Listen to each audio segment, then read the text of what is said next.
여러분, 우리가 살아가는 이 세상, 정말 광야와도 같은 이 세상, 우리가 그렇게 광야와도 같은 이 세상을 우리가 살아가는데 우리가 무엇으로 우리의 목마름을 채울 수 있을까? 우리가 무엇으로 우리의 메마름을 채울 수 있을까?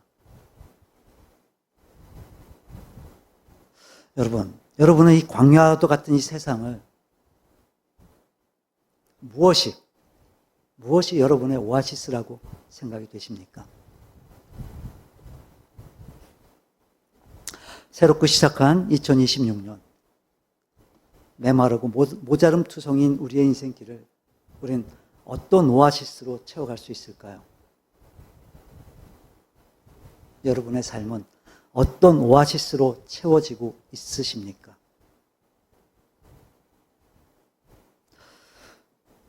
이스라엘이 이제 400여 년 만에 드디어 애굽에서 출애굽을 하게 돼요.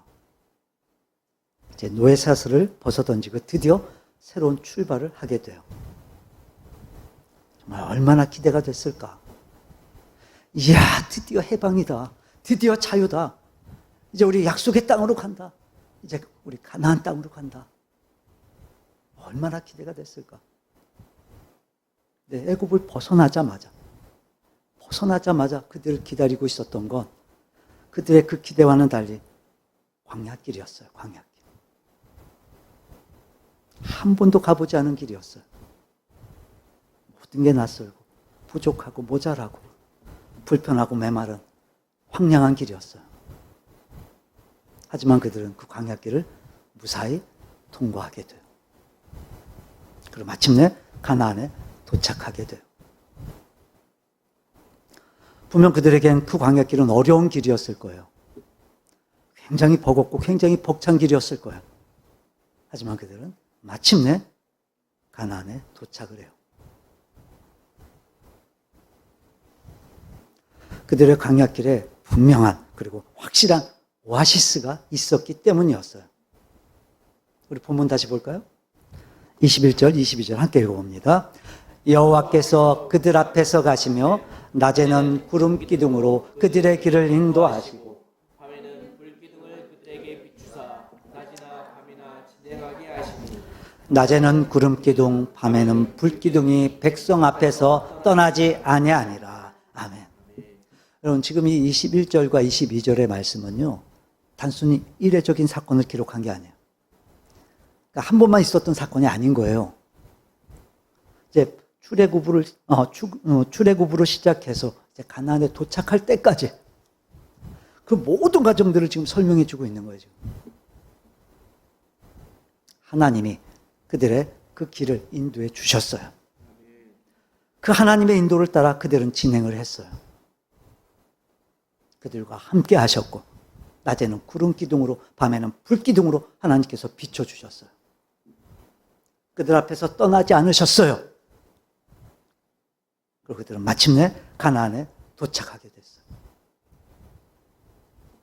여러분, 이스라엘 백성들이 그 광야의 여정을 걸을 때 분명한 오아시스가 있었어요. 오아시스가. 그건 바로 하나님의 인도하심이었어요.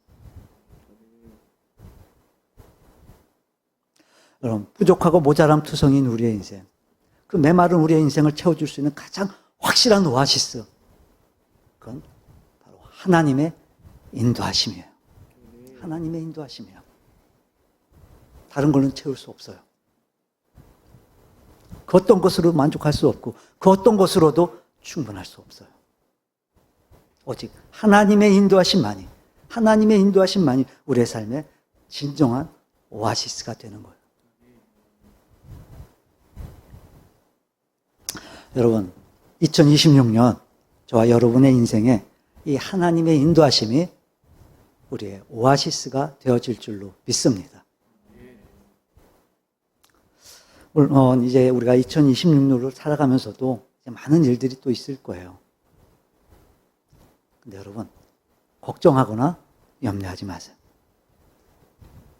분명 하나님께서 우리를 인도하셔서 그 메마른 광야와 같은 길을 하나님께서 오아시스로 분명히 이끌어 주실 거예요. 그러니까 여러분, 2026 올 한 해도 그 하나님의 인도하심을 신뢰할 수 있기를 바랍니다. 그래서 그 하나님의 인도하심이 여러분의 진정한 오아시스가 되어져서 정말 감사와 기쁨이 넘쳐나는 2026년이 되어지기를 주님의 이름으로 축원합니다. 자, 그럼 여러분, 이 하나님의 인도하심이라는 게 과연 뭘까요? 하나님이 우리를 어떻게 인도하시는 걸까요? 우리 본문 다시 볼까요? 네, 17절. 바로가 백성을 보낸 후에, 바로가 백성을, 그러니까 출애굽을 한 거죠. 이렇게 출애굽을 하고 블레셋 사람의 땅의 길은 가까울지라도 하나님이 그들을 그 길로 인도하지 않으셨어요. 그러니까 하나님이 인도하시긴 인도하시는데 이제 블레셋 땅으로 가면 가까워요. 가까운데 하나님이 그 길로 인도하지 않으셨어요. 자, 그리고 18절 볼까요?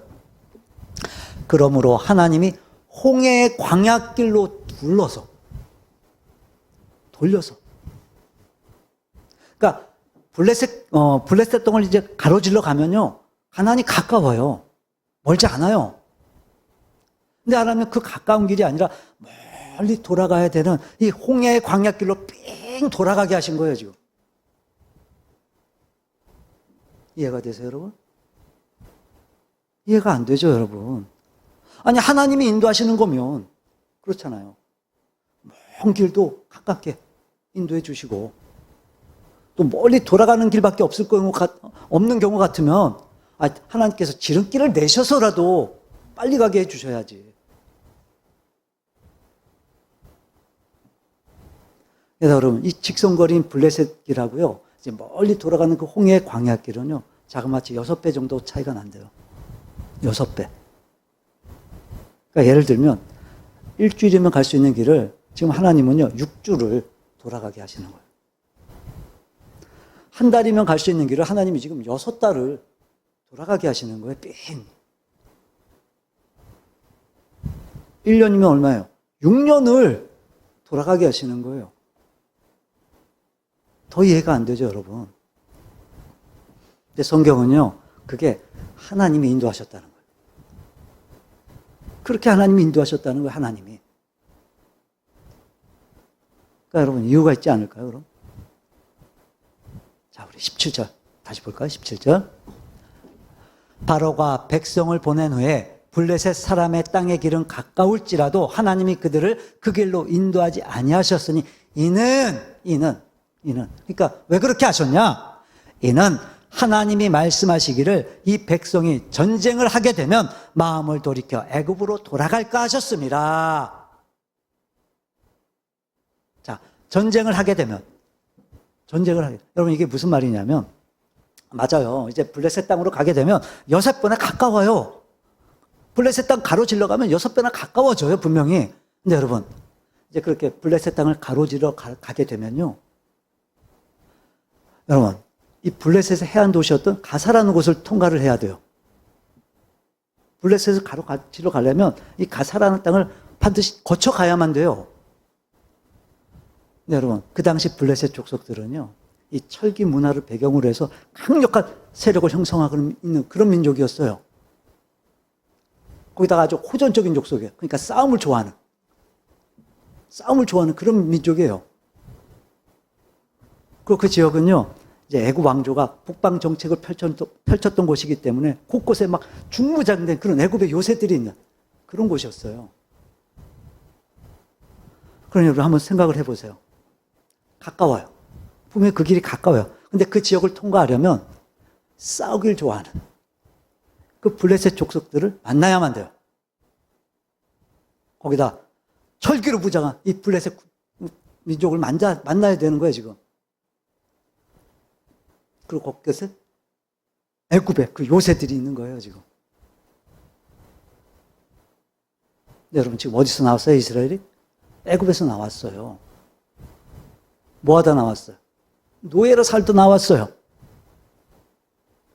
여러분 아시죠? 광야길로 가는데도 바로가 마음을 바꿔서 이놈들 다시 잡아야 되겠다. 그래서 막 병거들 보내고 군사들 막 보내잖아요. 근데 만약 이제 이스라엘이 이 지역을 지나가게 되면, 자, 애굽의 군사들, 그걸 가만 놔둘까요? 자기들이 더 유리한 조건인데, 광야보다 가까운 그 길로 자기네 땅으로 오면 분명히 가깝지만 이 지역을 통과하게 되면 여러분 뭘 치러야 돼요? 전쟁 치러야 돼요.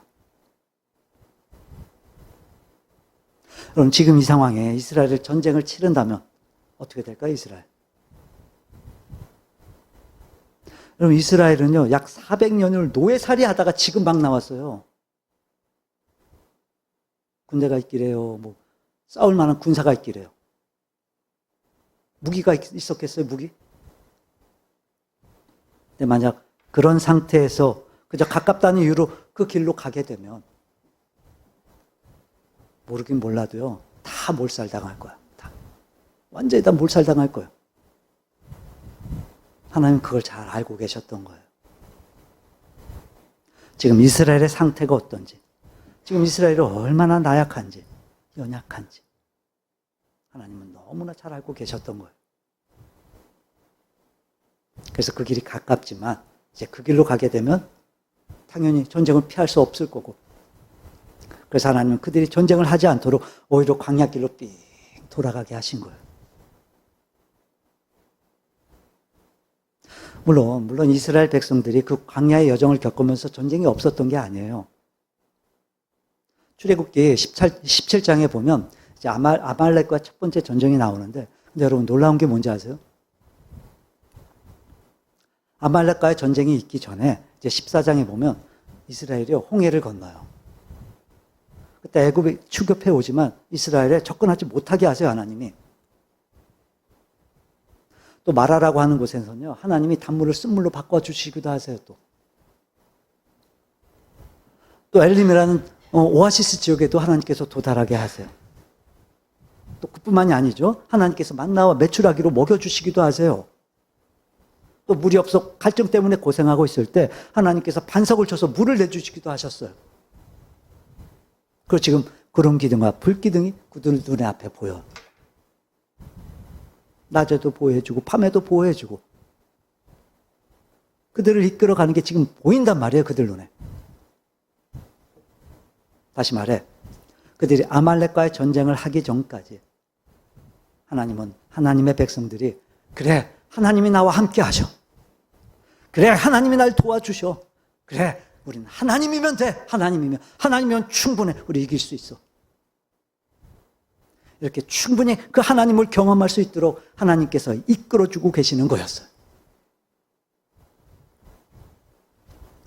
그러니까 여러분 하나님이 이스라엘 백성들이 이렇게 돌아가게 하셨던 건 그러니까 하나님께서 능력이 없어서가 아니라 이스라엘의 연약함을 너무나 잘 알고 계시기에 지금 그들을 사랑으로 하나님은 배려하고 계셨던 거예요.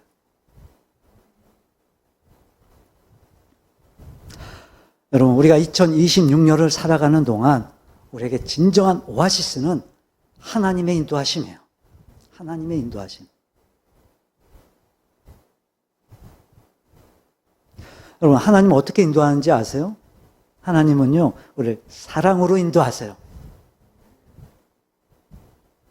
여러분 잊지 마세요. 그리고 확신하세요. 하나님은요 나를 사랑으로 인도하고 계세요. 물론 우리가 이제 인생을 살아가다 보면 지금 내가 걸어가는 이 길이 이제 지름길이 아니라 지름길은 고사하고 뺑 막 돌아가고 있는 것처럼 느껴지기도 해요. 또 어떤 때 또 이런 생각이 들 때도 있죠. 야, 정말 나는 왜 이렇게 험난한 길을 가야 되는 걸까? 야, 나는 왜 내 인생을 왜 정말 이렇게 내가 살아야 되는 걸까? 왜 이렇게 버거운 걸까 정말? 그래서 이해도 되지 않고 정말 하나님이 계신가 싶기도 하고 정말 하나님이 날 잘 아시고 정말 하나님이 나를 인도하시기를 원하신다면 좀 더 수월하고 좀 더 편안한 길로 좀 나를 이끌어 주시면 좋을 텐데 마치 하나님이 나를 인도하시지 않는 것처럼 그렇게 우리의 길에 험난하고 더디게만 느껴질 때가 있기도 해요. 네, 여러분 확실해요. 확실해요. 하나님께서 우리를 너무도 사랑하시기 때문에, 하나님께서 우리를 너무도 잘 아시기 때문에, 그래서 하나님이 우리를 그렇게 이끌어 가시는 거예요. 여러분, 하나님의 그 사랑의 인도하심을 의심 없이 믿으실 수 있기를 바랍니다. 그러니까 올 한 해 살면서 우리가 이랬으면 좋겠어요. 내가 한 해를 살아가면서 좀 벅찬 일을 만났다. 그래서 너무 힘들다. 그럼 여러분, 힘들다고도 얘기해야 되겠지만 우리 정말 이렇게 한번 고백했으면 좋겠어요. 그래도 하나님은 나를 사랑으로 이끌어가고 계신다. 분명히 이 길은 사랑으로 예비된 길이다.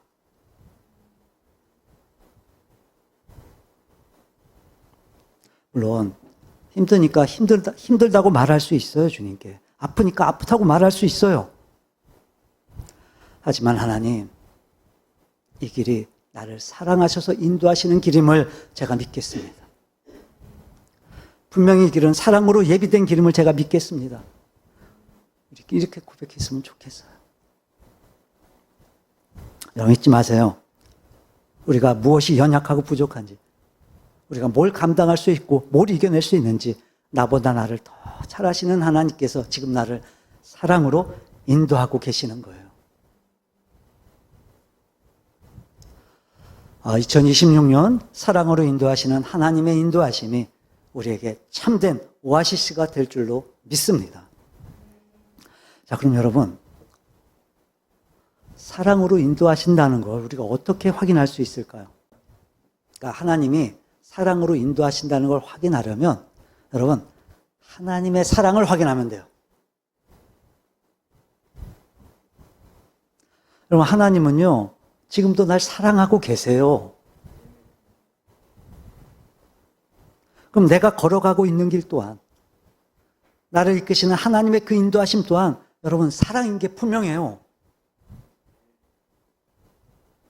그러니까 여러분, 하나님이 사랑으로 인도하시는 하나님이 우리를 사랑으로 인도하신다는 게 왜 의심이 되는 거냐? 하나님의 사랑이 의심되기 때문에 그래요. 하나님의 사랑이 의심되기 때문에. 그러니까 하나님의 사랑이 하나님의 사랑을 확신하면요, 하나님이 지금 나를 이끌어 가시는 것도 사랑으로 이끄시는 게 분명해요. 다시 말해, 하나님의 사랑을 의심하지 않으면요, 지금 나를 사랑으로 인도하고 계신다는 걸 확신할 수 있어요.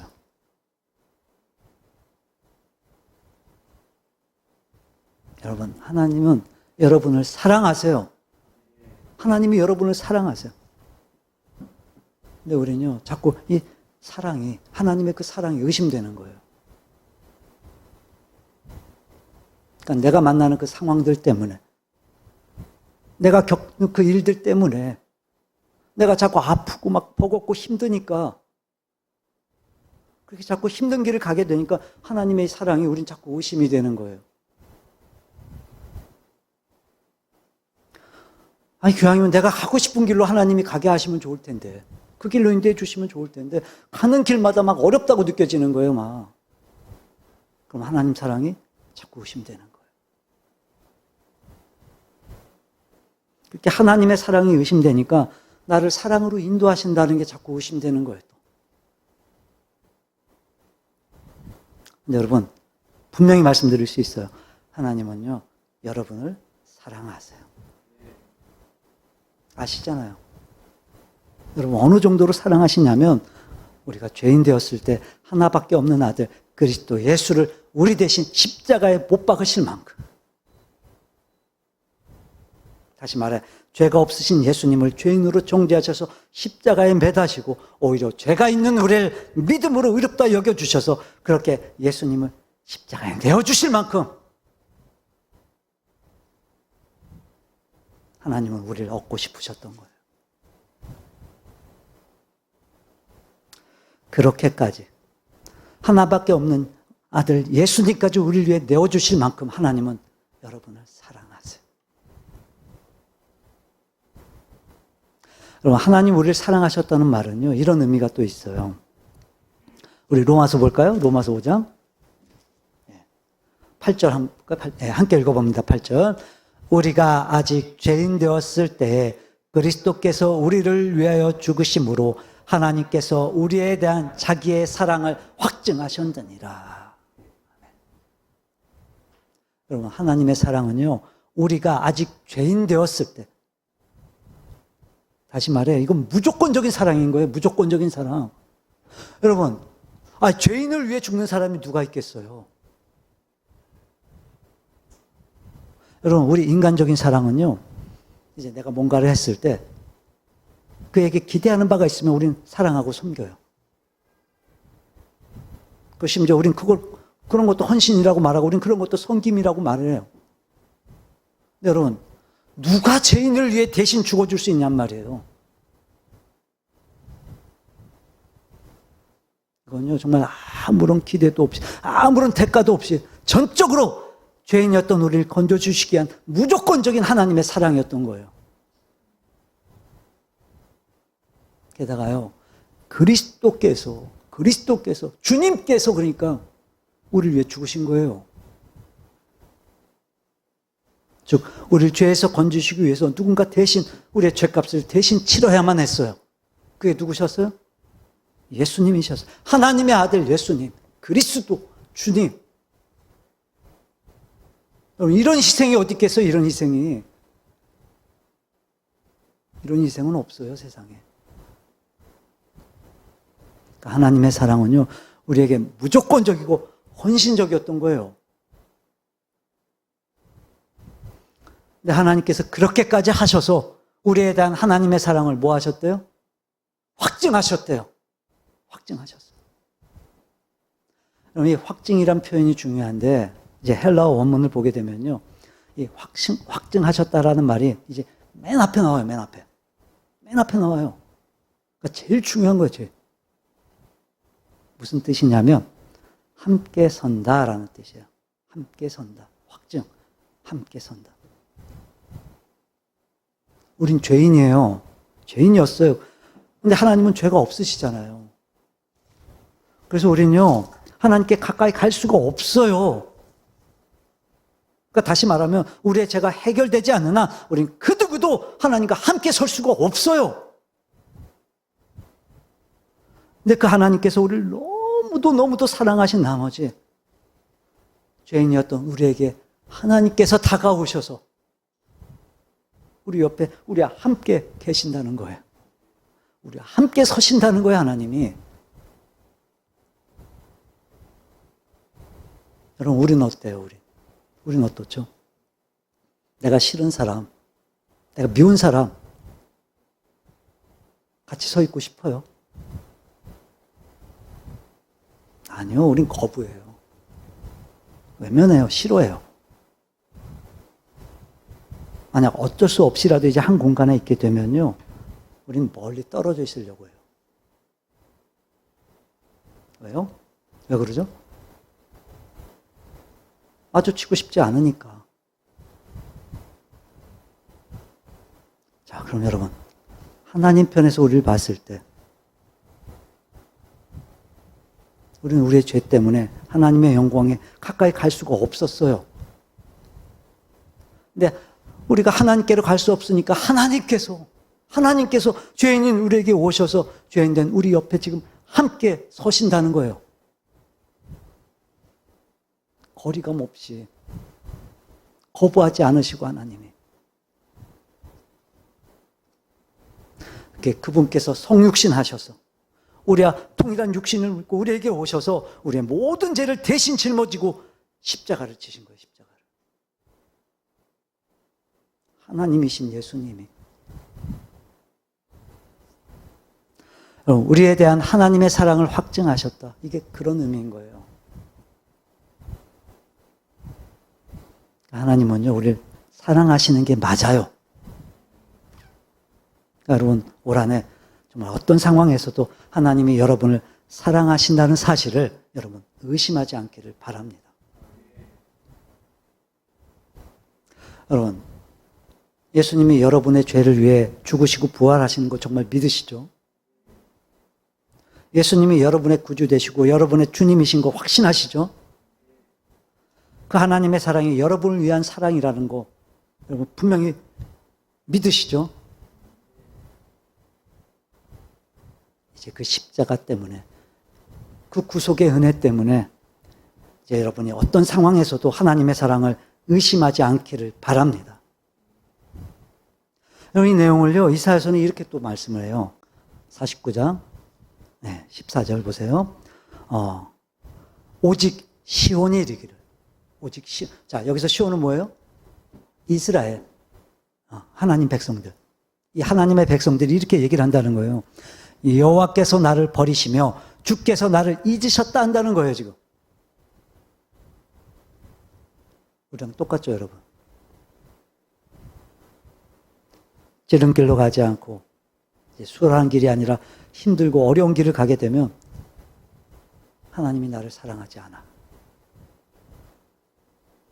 하나님은 나를 잊으신 게 분명해. 왜 내가 이렇게 돌아가고 왜 내가 이렇게 힘겹고 아픈 인생을 살아야 되는 건데 하나님을 나를 사랑하신다면 정말 그럴 리가 없잖아. 하나님이 나를 잊으신 거야, 분명히. 우리의 인생 여정에서 우리가 늘 그런다는 거예요. 자, 그래서 하나님이요, 답을 주세요. 자, 15절 볼까요? 여인이 어찌 그저 먹는 자식을 잊겠으며 자기 태어서 난 아들을 긍휼히 여기지 않겠느냐. 그러니까 쉽게 말하면 내 배 아파서 낳은 내 자식을 내가 어떻게 사랑하지 않을 수 있겠냐는 거예요. 자, 그래서 여러분 모두가 다 손가락질을 해도요, 엄마는요, 아들 편이에요. 엄마는 다 막아줘요, 다. 누가 뭐라 공격을 해도, 누가 손가락질해도, 어떤 화살이 날라와도 다 막아줘요, 엄마는. 그래서 여러분, 어떻게 해서든지 마지막까지, 그 마지막 순간까지 그 자식을 지키고 사랑하는 건요, 엄마예요. 엄마예요.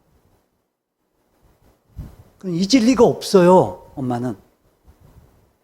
그러니 사랑하지 않을 수가 없다는 거예요. 근데 하나님이요, 이렇게 말씀을 하세요. 그들은, 그러니까 엄마는 혹시 잊을지라도, 엄마는 혹시 잊을지라도, 그럼에도 불구하고 엄마는 그렇게 잊을지 몰라도 나는 너희를 절대 잊지 않는다는 거예요. 그러니까 하나님은요, 우리를 절대 잊지 않으신다는 거예요, 절대. 어떤 상황에서도 하나님 우리를 사랑하시고 우리를 기억하시겠다는 거예요, 하나님이. 자, 그리고 16절. 제가 한번 설명을 드렸었죠. 내가 너를 내 손바닥에 새겼대요. 자, 이 새겼다는 말이 무슨 말이라고요? 이제 그 당시에 유행했던, 그 당시에 또 있었던 문신 문화, 문신. 자, 그래서 여러분, 문신하면 어떻게 돼요? 안 지워지잖아요. 안 지워져요. 근데 왜 손바닥일까, 왜? 왜 손바닥일까, 왜? 다른 데도 많은데. 왜 손바닥에 새겼다고 하실까요? 여러분, 예수님께서 우리를 위해 십자가에 못 박혀셨을 때, 양손에 못이 박혔잖아요. 그 부활하신 예수님이 제자들에게 나타나셔서 이제 예수님이라고 확인시켜 주시기 위해서 손바닥에 그 못자국 보여주셨어요. 그때 도마는 거기 없었어요. 그 도마가 나는 예수님의 그 못자국, 그 창자국, 내가 그거 보기 전에 난 못 믿어. 믿을 수 없어. 그랬더니 예수님께서 도마가 있을 때 다시 나타나세요. 다시 나타나셔서 그 도마에게 말씀하세요. 여기에 손 넣어봐라. 여기 손바닥 봐라. 그렇게 해주셨어요, 예수님이. 그러니까 여러분, 손바닥에 새기셨다는 게 이런 의미인 거예요. 우리를 위해 십자가에서 죽으셨잖아요, 그분이. 양손에 못이 박히셨고, 예수님께 그 못자국이 있어요. 이게요, 문신보다 더 강력해요. 분명해요. 지울 수가 없어요, 이건. 그 하나님의 사랑, 그 예수님의 사랑이 우리에게 분명하기 때문에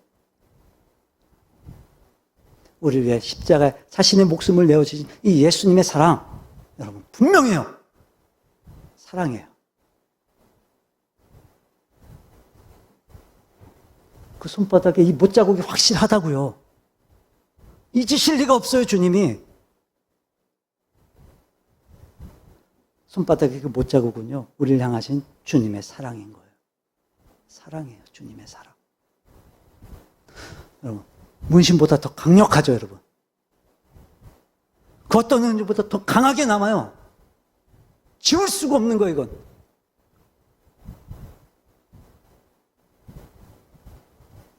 여러분, 하나님은요, 이렇게까지 우리를 사랑하세요. 하나님은요, 결코 우리를 잊지 않으세요. 그러니까 여러분, 올 한 해 여러분이 어떤 인생길을 걸어간다 할지라도 여러분, 하나님의 사랑을 의심하지 마세요. 분명하잖아요. 확실하잖아요. 절대 안 지워지잖아요.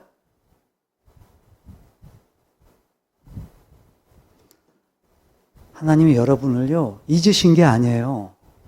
잊으신 게 아니에요. 나도 모르고 있는 내 연약함, 내 나약함 때문에 하나님이 그 길로 가지 않게 하시는 거예요. 더 좋아 보이는 길이 있고, 더 수월해 보이고, 더 편해 보이는 길이 있지만, 여러분, 그건요, 우리에게 그렇게 보이는 거지, 그건. 우리한텐 그렇게 보이는 거지만, 우리의 인생을 보고 계신 그 하나님이 보셨을 땐요, 그 길은요, 우리에게 더 괴로운 길일 수도 있고, 우리가 무너질 수도 있는 길일 수도 있는 거예요. 그러니까 여러분, 우리를 너무도 사랑하시는 하나님께서 이렇게 손바닥에 새겨놓고 우리를 결코 잊을 수 없는 그 하나님께서 우리를 지금 너무도 사랑하셔서 우리를 이끌어 가시는 거예요, 하나님이. 빙 둘러가게 하시는 거예요, 일부러. 그럼 보통 이 오아시스는요, 이제 물의 근원이 두 가지가 있대요. 첫째는 뭐냐면, 이제 자연적인 샘이 이제 있는 경우고, 둘째는 뭐냐면, 이제 인공적인 우물. 그런 경우가 있대요. 근데 여러분, 그게 자연적인 샘이건 인공 우물이건 간에, 이게 자연적으로 줄어들거나 아예 없어지기도 한대요. 있던 게 없어지기도 한대요. 이유가 뭐냐면, 이제 바람에 날리는 그 모래 때문에 그렇다는 거예요, 그게. 그러니까 사막 지역이니까, 광야니까, 먼지나 이 모래가 얼마나 많겠어요, 그게. 여러분 아마 보셨을 거예요. 딴 데서도 보셨을 거예요. TV에서. 하루 사이에 있던 게 없어지고 막 이쪽 산에, 모래산이 저쪽으로 옮겨가고 막 그러잖아요. 그래서 이제 그게 날리면서 물을 오염시키고 또 주변에 장마들을 죽게 만들면서 더 이상 오아시스 역할을 못하게 만든다는 거예요. 모래나 먼지들이 이렇게 막 날리면서. 그래서 이제 이 오아시스 주변에 사는 사람들이 이제 그걸 어떻게 하냐면 아주 크고 두꺼운 야자수 같은 큰 나무들을 이제 그 외곽에다가 쭉 둘러 심는데요. 오아시스 외곽에다가. 그리고 이제 그 안쪽에다가는 이제 작은 나무들하고 그 작물들을 기른다는 거예요. 그래서 그 오아시스를 철저히 보호한대요. 마르지 않도록. 여러분, 우리도 분명히 하나님의 인도하심, 이 사랑의 인도하심이 우리한테 오아시스인데, 분명한 우리의 오아시스인데, 이 오아시스가 모래 때문에 오염이 되고 모래 때문에 없어지는 것처럼 자꾸 우리 눈에 보여지고 들려지는 이런 여러 가지 모래들 때문에 우리의 오아시스, 이 사랑의 인도하심이 점점 막 작아지고 막 의심되고, 심지어 여러분 아예 없어지기까지 하는 거예요. 어떻게 해야 될까요, 우리가? 우리가 뭐 해야 될까요? 보호해야죠, 우리도 우리의 오아시스를. 그러니까 우리도요, 이 크고 아주 굵은 나무들을 세우는 거예요. 야자수 나무들을 막 세우는 거예요. 뭐예요, 그게? 십자가. 십자가 세우는 거예요, 십자가.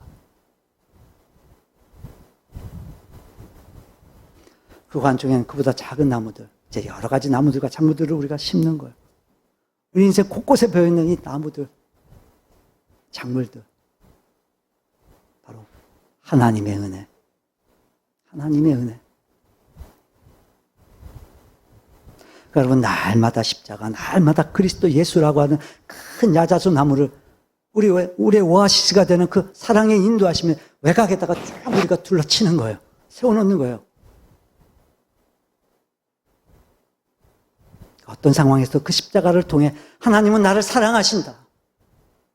내겐 예수님의 이 못자국이 있다. 강력한 사랑의 그 흔적이 내겐 있다. 난 어떤 순간에도 그 하나님의 사랑을 의심하지 않을 거다. 그럼 여러분, 그 십자가가요, 우리의 신앙의, 우리의 삶의 중심이 되도록 크고 굵게 딱 자리를 잡게 되는 거예요, 이제. 그리고 여러분, 우리 그렇게 구속하신 우리 하나님은요, 우리의 삶에 얼마나 많은 은혜들을 베풀어 주시는지 몰라요. 그러니까 여러분, 이 분명한 하나님의 사랑, 분명히 기억하시고, 우리의 인생의 진짜 오아시스, 참된 오아시스, 하나님이 우리를 사랑하셔서 우리를 인도하신다. 그러니까 여러분, 여러 가지 모래들로부터 이 참된 우리의 오아시스를 지켜내시기를 바랍니다. 그래서 여러분, 하나님의 사랑을 의심하지 않으면요, 사랑으로 인도하신다는 것도 의심하지 않을 수 있어요. 심지어 여러분, 우리 이런 상황에서도 우리는 하나님 의심하면 안 돼요. 우리 너무도 잘 아는 얘기죠. 요한복음 11장에 보면 이제 나사로 이야기가 나와요. 나사로와 그리고 두 여동생, 마리아와 마르다. 이렇게 셋이서 살고 있었어요. 이제 보통 성경에서요, 인물들을 설명할 때 보면 누구누구의 아들 이렇게 설명을 하는데, 이제 부모에 대한 언급이 없는 걸 보면 부모 없이 이 남매들끼리, 삼남매끼리 가정을 이루고 살았던 것 같아요. 그러니까 이 오빠였던 나사로가 그 집의 기둥이었던 거예요, 기둥. 근데 그 오빠가, 기둥이었던 그 오빠가 어느 날 갑자기 병이 든 거예요. 그리고 그 병이 이제 막 급속히 악화가 되고 이제 위급한 상황에 이르게 된 거예요. 이 마리아와 마르다가 얼마나 막 다급했을까. 그런 상황이 얼마나 두려웠을까, 무서웠을까. 그래서 마리아하고 마르다가요, 예수님께 사람을 보내요. 우리 오빠가 병들었습니다. 죽게 됐습니다. 빨리 와서 도와주세요. 주님 고쳐주세요. 근데 여러분, 예수님께서 그 소식을 들으셨어요. 들으셨는데, 그래서 빨리 와서 도와주셔야 되는데 오시질 않는 거예요, 예수님이. 예수님이요, 이틀을 더 거기서 머무세요. 그리고 그 사이에 나사로는 죽었어요. 그리고 죽은 지 나흘이 돼서야 예수님께서 나사로의 집으로 오세요. 근데 여러분, 더 기가 막힌 게 뭔지 아세요? 우리 요한복음 볼까요? 11장 5절 함께 읽어봅니다. 예수께서 본래 마르다와 그 동생과 나사로를 사랑하시더니, 여러분, 그냥 사랑도 아니고요, 지금 본래 사랑하셨대요. 본래. 이 본래라는 말이 무슨 말이냐면 오래전부터 지금도 여전히 이런 뜻이에요. 자, 그럼 오래전부터 이들을 사랑하셨고 지금도 주님이 사랑하세요. 그럼 여러분, 정말 예수님이 그렇게 사랑하시는 거면, 정말로 그렇게 사랑하시는 거면 병들면 안 되죠. 자, 그래요. 병든 것까지는 그렇다 쳐요. 그럼 빨리 낫게 해주셔야죠, 예수님이. 주님이. 근데 지금 어떻게 됐어요? 죽었어요. 병들었어요. 그리고 급속히 진행되고 있어요. 그 다급한 마음에 주님께 도움을 요청을 했어요. 근데 주님이 안 오세요. 그리고 결국 오빠는 죽었어요. 근데 사랑하신대요. 심지어 여러분 3절에 보면요, 이에 그 누이들이 예수께 사람을 보내어 이르되 주여 보시옵소서 사랑하시는 자가 병들었나이다 하니. 사랑하시는 자가 병들었습니다. 이게 무슨 말이에요? 나사로가 사랑하는 게 아니라 지금 주님이 사랑하시는 나사로란 거잖아요. 그러니까 그러니까 누가 봐도 이 가정은요, 주님의 특별한 사랑을 받고 있었던 게 맞아요. 근데 오빠가 죽었네요. 부모처럼 믿고 살았던 오빠가 죽었어요.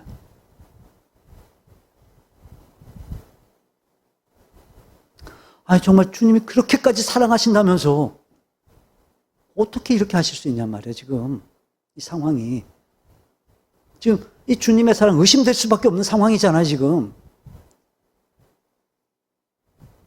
원망이 될 거 아니에요, 지금. 그래서 실제로 주님이 오셨을 때요, 마리아하고 마르다가 똑같이 원망을 해요. 주님이 계셨으면, 주님이 여기 계셨으면 우리 오빠 죽지 않았을 거예요. 쉽게 말하면, 왜 이제 오셨냐는 거예요, 주님이. 왜 우리 오빠 죽게 놔두고 이제서 주님 오셨냐는 거예요, 이제서. 이미 죽었는데. 네, 여러분, 주님이 사랑하신 게 맞아요.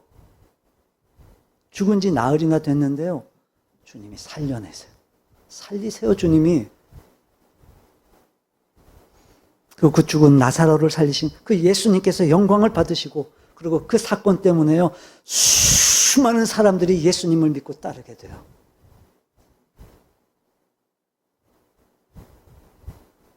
그러니까 여러분, 정말 완벽한 절망이고, 이젠 더 이상 그 어떤 기대도 할 수 없다 싶은 그런 막다른 골목에 다다랐다 할지라도, 하나님의 사랑은요, 끝나지 않아요.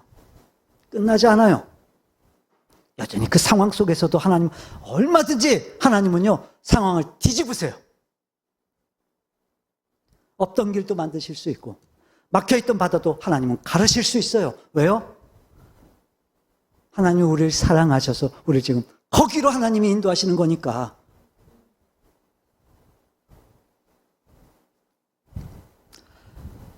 그러니 하나님 우리를 여전히도 사랑하셔서 여러분 또 그 다음 길도 하나님은 우리를 이끌어 주실 거예요. 비록 당장은 내가 생각했던 길이 아닐지 모르겠지만 분명한 건 하나님이 우리를 사랑으로 인도하신다는 거예요. 그럼 마침내 그럼 그렇지. 역시 주님이 나를 사랑하셨어. 역시 주님이 나를 이렇게 만드신 거야.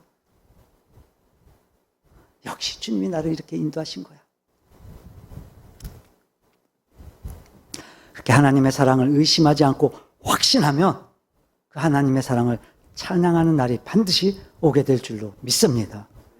여러분, 하나님은요, 우리를 사랑으로 인도하세요. 하나님은 사랑으로 우리를 인도하세요. 그러니까 여러분, 올 한 해 하나님의 이 사랑의 인도하심이 우리에게 진짜 오아시스가 되기를 바랍니다.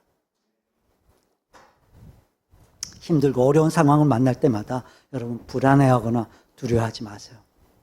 두려워하지 마세요. 오히려 하나님, 저 정말 사랑하시는 거 맞죠? 하나님, 저 사랑으로 인도하시는 거 맞죠? 제가 그 하나님 믿습니다. 제가 그 하나님 신뢰합니다. 제가요, 그 인도하신 대로, 하나님의 그 인도하심대로 제가 따르겠습니다. 그 길로만 가겠습니다. 하나님이 인도하시는 곳마다 정말 우리가 생각지 못했던 이른 비도 늦은 비도 내릴 수 있고, 우리가 생각지 못했던 우물이 터져 나올 수도 있고, 이야, 역시 하나님이 나를 사랑으로 인도하셨구나. 앞으로도 또 나를 사랑으로 인도해 가실 거구나. 이런 고백이 있을 줄로 믿습니다. 하나님이 사랑으로 인도하시는 그 하나님의 인도하심이 올 한 해 저와 여러분의 진정한 오아시스가 될 줄로 믿습니다. 우리 또 한번 주신 말씀 기억하면서 하나님, 올 한 해 하나님의 사랑 내가 의심하지 않겠습니다.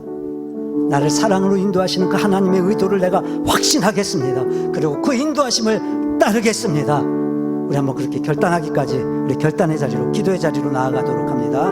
기도합니다. 하나님,